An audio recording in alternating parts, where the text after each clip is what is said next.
Welcome to your daily video and audio Bible, with transcripts to keep you focused, with Old Testament and Psalms read by Matt, and New Testament and Proverbs read by Ruth. 1 Kings 5-6. Now Hiram king of Tyre sent his servants to Solomon when he heard that they had anointed him king in place of his father, for Hiram always loved David. And Solomon sent word to Hiram, "You know that David my father could not build a house for the name of the Lord his God because of the warfare with which his enemies surrounded him, until the Lord put them under the soles of his feet. But now the Lord my God has given me rest on every side.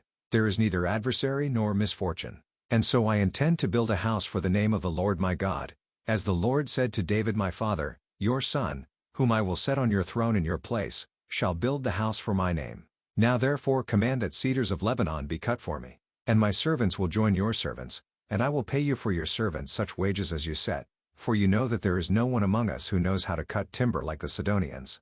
As soon as Hiram heard the words of Solomon, he rejoiced greatly and said, "Blessed be the Lord this day, who has given to David a wise son to be over this great people." And Hiram sent to Solomon, saying, "I have heard the message that you have sent to me. I am ready to do all you desire in the matter of cedar and cypress timber. My servants shall bring it down to the sea from Lebanon, and I will make it into rafts to go by sea to the place you direct, and I will have them broken up there, and you shall receive it, and you shall meet my wishes by providing food for my household." So Hiram supplied Solomon with all the timber of cedar and cypress that he desired, while Solomon gave Hiram 20,000 cores of wheat as food for his household, and 20,000 cores of beaten oil.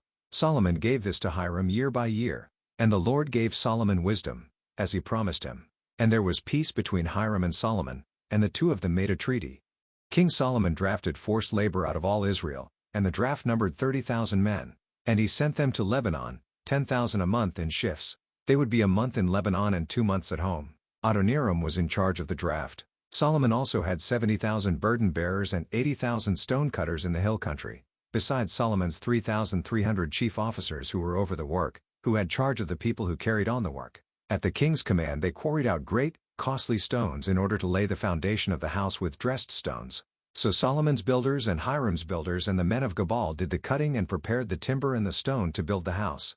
In the 480th year after the people of Israel came out of the land of Egypt, in the 4th year of Solomon's reign over Israel, in the month of Ziv, which is the 2nd month, he began to build the house of the Lord. The house that King Solomon built for the Lord was 60 cubits long, 20 cubits wide, and 30 cubits high. The vestibule in front of the nave of the house was 20 cubits long, equal to the width of the house, and 10 cubits deep in front of the house.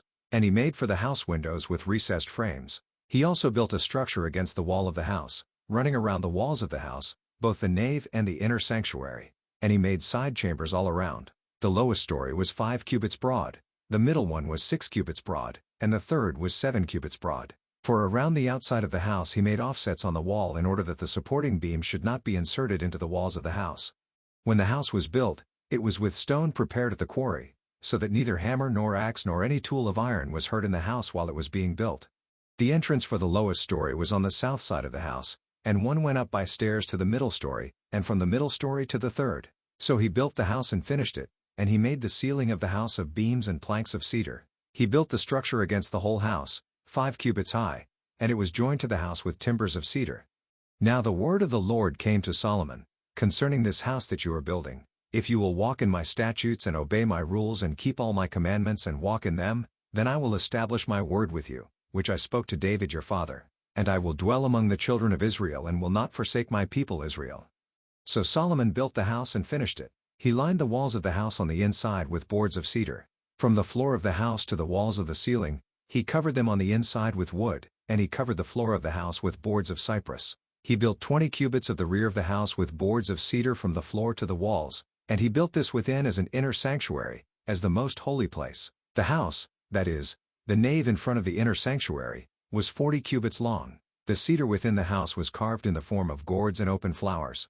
All was cedar.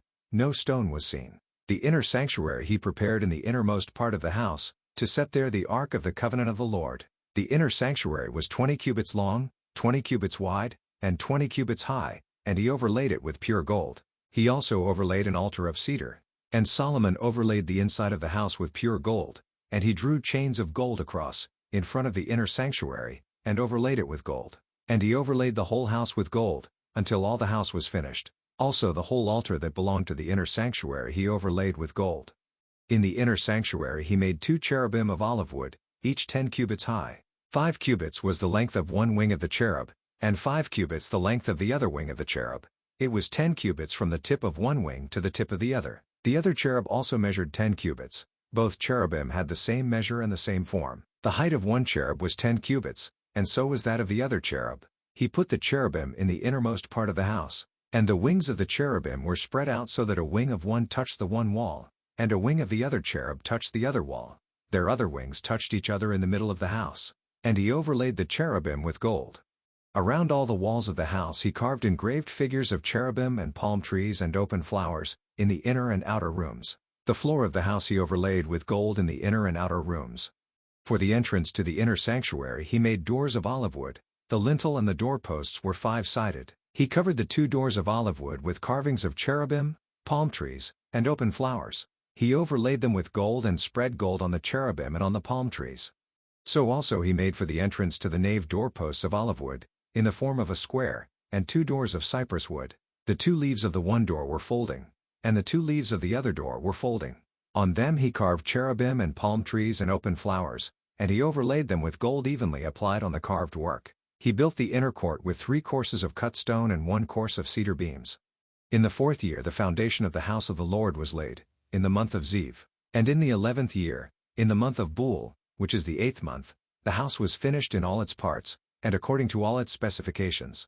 He was 7 years in building it. Acts 7:1-29. And the high priest said, "Are these things so?" And Stephen said, "Brothers and fathers, hear me. The God of glory appeared to our father Abraham when he was in Mesopotamia, before he lived in Haran, and said to him, 'Go out from your land and from your kindred and go into the land that I will show you.' Then he went out from the land of the Chaldeans and lived in Haran. And after his father died, God removed him from there into this land in which you are now living. Yet he gave him no inheritance in it, not even a foot's length, but promised to give it to him as a possession and to his offspring after him, though he had no child. And God spoke to this effect, that his offspring would be sojourners in a land belonging to others, who would enslave them and afflict them 400 years. But I will judge the nation that they serve, said God, and after that they shall come out and worship me in this place. And he gave him the covenant of circumcision. And so Abraham became the father of Isaac, and circumcised him on the 8th day, and Isaac became the father of Jacob, and Jacob of the 12 patriarchs. And the patriarchs, jealous of Joseph, sold him into Egypt, but God was with him and rescued him out of all his afflictions and gave him favor and wisdom before Pharaoh, king of Egypt, who made him ruler over Egypt and over all his household. Now there came a famine throughout all Egypt and Canaan, and great affliction, and our fathers could find no food. But when Jacob heard that there was grain in Egypt, he sent out our fathers on their first visit. And on the second visit Joseph made himself known to his brothers, and Joseph's family became known to Pharaoh. And Joseph sent and summoned Jacob his father and all his kindred, 75 persons in all. And Jacob went down into Egypt, and he died, he and our fathers. And they were carried back to Shechem, and laid in the tomb that Abraham had bought for a sum of silver from the sons of Hamor in Shechem. But as the time of the promise drew near, which God had granted to Abraham, the people increased and multiplied in Egypt until there arose over Egypt another king who did not know Joseph. He dealt shrewdly with our race and forced our fathers to expose their infants, so that they would not be kept alive. At this time Moses was born, and he was beautiful in God's sight, and he was brought up for 3 months in his father's house. And when he was exposed, Pharaoh's daughter adopted him and brought him up as her own son. And Moses was instructed in all the wisdom of the Egyptians, and he was mighty in his words and deeds. When he was 40 years old, it came into his heart to visit his brothers, the children of Israel. And seeing one of them being wronged, he defended the oppressed man and avenged him by striking down the Egyptian. He supposed that his brothers would understand that God was giving them salvation by his hand, but they did not understand. And on the following day he appeared to them as they were quarreling and tried to reconcile them, saying, "Men, you are brothers. Why do you wrong each other?" But the man who was wronging his neighbor thrust him aside, saying, "Who made you a ruler and a judge over us? Do you want to kill me as you killed the Egyptian yesterday?" At this retort, Moses fled and became an exile in the land of Midian, where he became the father of 2 sons.